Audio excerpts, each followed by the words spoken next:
So here is Nick. He has the rank up Hunder builds I talked about earlier. Well, let's check out what you have for me, Nick. All right. Any thoughts before you begin? I went to regionals with this. It was literally just something the day before. I've been playing with rank ups for a while. I really like the concept and the mechanic of rank up, and I feel like a couple of the sea monsters actually are very good in the meta, especially C101. So I figured I'd take this and try how it went. Worked really well. Took it to regionals. Went X3 in 9 rounds. Lost to Boojins in round 3 because they opened T-King set 4. When I opened double Seahorse. That's how that works. So, 3 Thunder Seahorse. Obviously, it's the main card of the deck. You discard it, add any 200s from deck to hand. Really good. Obviously, should be self-explanatory. 3 Maw Hunder, 3 Paw Hunder, and only 2 Sis Hunder. These are your engine that Thunder Seahorse searches out. Obviously, they tutor into each other from the hand, and Sis Hunder is abused to keep banishing Thunders from the graveyard, especially Thunder Seahorse or any of these, depending on what it is. Opening play is generally pretty passive because of the format being Upstart, Reckless, card duality. So you can pretty much pitch Thunder Seahorse for 2 Sis Hunders and then Sis Hunder to banish the Thunder Seahorse and then +1. Off a +1 and then set traps and pass. Very, very basic engine, very good rank 4, light, so it supports a lot of great cards. 2 card, just because +1ing is really good. Format's pretty slow. You can afford to run card in the first couple turns and, pretty much play passively. I like this format because of that. 2 Effect Veiler. I prefer this over Fiendish Chain just because MST is pretty much a staple 3 of, and this card gets a lot better with the Gold Series errata. Basically, it just shuts down so many cards, and it's great because you can go turn 1 with this instead of Fiendish Chain. So, Obvious Honest is quite obvious. For the spell lineup, 3 MST because it's super staple against Floodgate cards right now. Tenki being the best card in the format almost. This card is pretty much a staple 3 of.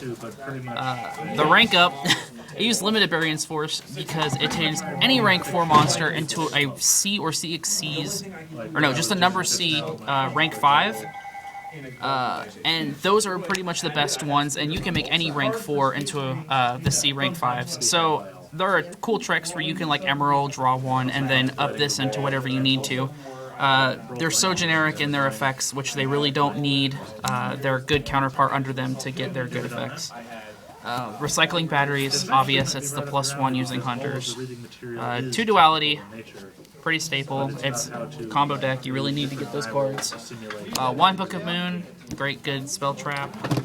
Dark Hole, I'm running it because the Boojin player topped it in Duality.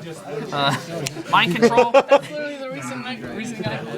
Mind Control, right now, predominantly, this is a level 4 format, and I don't understand why this card isn't played more.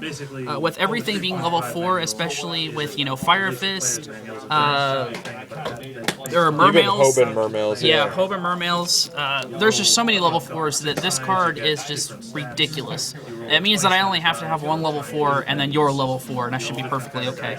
Not to mention I can steal Xyz monsters, get their good effects, I can slap Gaia Dragon on them, there's just so many good cards with it. 3 Reckless Greed.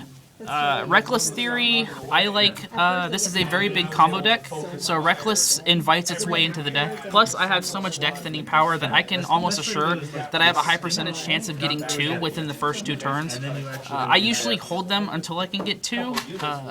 Obviously, there's a lot of skill differences in how you can use them to their best advantage, but I am very, very welcoming of this card. 2 Trap Stun, because why not? This card is ridiculous. A lot of the back row right now, after paying passive, is just set a couple. So Trap Stun really helps me get that first turn off while making sure that my opponent can't do anything. It's the most proactive Floodgate card in the game. Double Mirror Force, because it doesn't target and it destroys lots of monsters. Great card. 2 Divine Wrath. Its counter trap gets rid of things like Ophion Pleiades and a bunch of other good cards I can discard and get it back with recycling batteries. Especially with me plussing all the time, I can really afford the -1, so it's not really that big of a deal. Great card. Mainly just because it's counter trap speed. My favorite card of this deck, Xyz Reborn. There are a lot of good battle tricks with this card. End phasing into Emerald to draw 1, recycle 3, and then ranking up Lots of rank up shenanigans with this, but mainly this card is really good mid to late game because you can bring back Exciton Knight during your opponent's battle phase. There's just so many good tricks with this. It's really good. And my favorite tech is Trap Hole Nightmare. This won me a couple games against some people. It's really, really, really good. I can't describe how good it is. You have to be able to play it to understand it. But basically, when they special summon a monster, activate effect, negate it, and destroy it. So things like, again, Ophion Pleiades, because those decks like to just sit on one monster and repeat that monster over and over until they win with it. Black Rose, I mean, Exciton Knight, it's one of the few things that can hit it during the battle phase, and you don't have to worry about it hitting twice. So this card is really, really good, and I see this card picking up a lot of speed. That's the main deck. Going to the side, or the extra deck. We go 1 Utopia Ray Victory.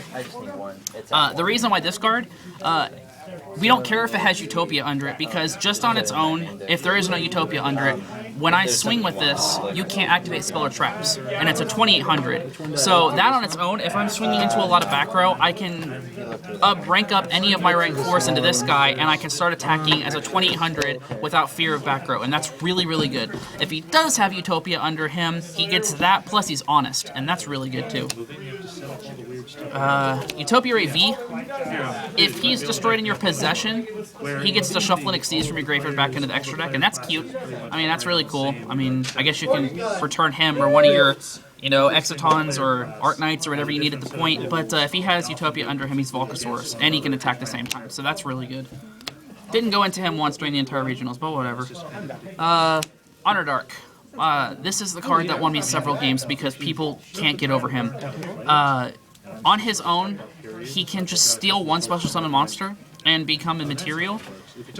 And if he dies at all while 101 is in the graveyard, he returns to the field and I gain 2000 life points. This was really crucial against things like Fire Kings, with Bear being a very popular card, Dark Hole being very popular. There's just so many cards that destroy, and this guy makes sure that your opponent is under pressure the entire time. And Xyz Reborn tricks with him are actually really cool. So he comes back, you gain 2000, they kill him again, then you Xyz Reborn him, and then he gets off his effect once more. Really great card. Heraldry Crest of Horror. This guy's really... if your opponent's smart, this guy doesn't do anything. He's basically a 4000 beater, but if your opponent does swing into this, or any of your monsters, you can blow up their field for no cost. Really good. You can Xyz Reborn into this during the battle phase and do some cool little tricks. Stops your opponent from wanting to declare an attack, but other than that, I'm not entirely sure why they would declare an attack against it anyway. Yeah, that's exactly. It's kind of colossal. 2 Honor Arc. Literally, this is my favorite Xyz monster, and the only one that I would go into on the first one, unless there was a situation that was completely ignorant of me running Arc. You can just make this guy and sit on him because he's immune to destruction twice. So you can make this guy passively on turn 1 and have no fear. Really great card. I underestimated this card a lot, and this guy defines a meta. I remember during Worlds, I questioned why people were playing Dragossack in defense mode. This card wasn't out yet, but I questioned it. Well, I mean, it's a good defensive play. Well, now, this card actually really forces you to think what future plays are going to do, because if your opponent has access to this card, you're in danger already just from summoning an attack position. Exciton Knight card completely changes how we play the game. You cannot abuse this card. I think this card is in really good design. Obviously a staple in any rank 4 deck. If you're losing, you automatically make sure that you're in the lead again, or equal yourself to your opponent. Really good. Self-explanatory. 1 Bujinte Tsukiyomi. I hate dead hands and Hunders a lot. And there were a lot of times where I could not get to Hunders fast enough. So I can set my spell traps and then use this to discard my hand, draw 2, and then rank up if I needed to. That was literally the only reason I ran it. It's literally just one of those cards that helps me to make sure that my hand stays good at all points in the game. One Maestroke. This is the original Destruction Protection. Really good card. 1 Daigast Emerald, my MVP of the deck. This guy and Arc are the 2 best cards in this deck, in my opinion. With you pitching Thunder Seahorse early game and you're tributing card E and all the Hunters going to the graveyard, this card honestly just makes all the work. 1 Omega because back row, same obvious.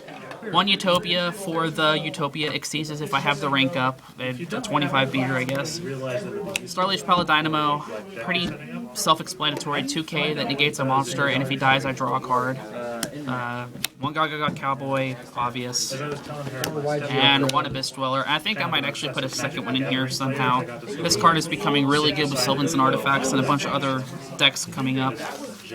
Prevents your opponent from playing the game, so that's the best kind of card. And that's pretty much it. Any thoughts about what you might change in this deck? Well, as of today, as we're recording this, we're at our locals, and I'm actually putting in 3 bear and some tankies, and I'm going to try a different rank 4 approach to it and see how that turns out. But that's pretty much all I see myself doing. I've had my fun with Hunders. I think I'm going to keep around with them, play around with them, but I'm pretty sure the rank up's had its time, so that's pretty much it. All right. Thanks for the profile. All right, thank you.